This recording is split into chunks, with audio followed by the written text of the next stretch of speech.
বন্ধুরা, আশা করি তোমরা সবাই ভালো আছো, সুস্থ আছো। তো রবিবারের এখন হচ্ছে সন্ধ্যাবেলা। আমি কালকের জন্য সকালে রান্না করব বলে সবজি কেটে রাখছি। তো দেখো কী কী কেটেছি, কালকে সকালে কী কী রান্না হবে। প্রথমে হচ্ছে চিচিঙ্গা ভাজা।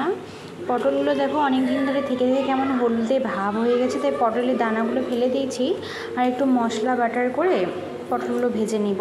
আর এখানে রাখছি দেখো ঢ্যাঁড়স কুচায়ে, ঢ্যাঁড়সের সাথে এই যে এই আলুগুলো দিয়ে আমি করবো কালকে পোস্ত, যেহেতু কালকে সোমবার, শ্রাবণ মাসে নিরামিষ। এই কটা আলু আমি নিরামিষ খেলেও বর নিরামিষ খায় না, ওর জন্য কেবলমাত্র দম করে রাখবো। ও শুধু রাত্রে এসে রুটি খাবে আলুর দম দিয়ে। আর এই যে উচ্ছেগুলো দেখছো কেটে রাখছি পরিষ্কার করে দানা ফেলে, অল্প একটু আলু দিয়ে উচ্ছেটা করে নেব সেদ্ধ। এই হচ্ছে খাবার, আর সাথে একটু মুগ ডাল করে নেব।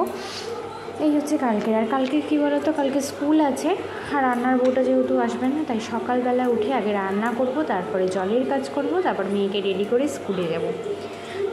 ভিডিওটা যদি ভালো লেগে থাকে অবশ্যই সাবস্ক্রাইব করে পাশে থাকবে, কেমন? আর এরকম সুন্দর সুন্দর ভিডিও পেতে অবশ্যই কিন্তু কমেন্ট বক্সে গিয়ে লিখবে, কমেন্ট করবে, কেমন? চলো আজকের মতো টাটা, সবাই ভালো থেকো, সুস্থ থেকো।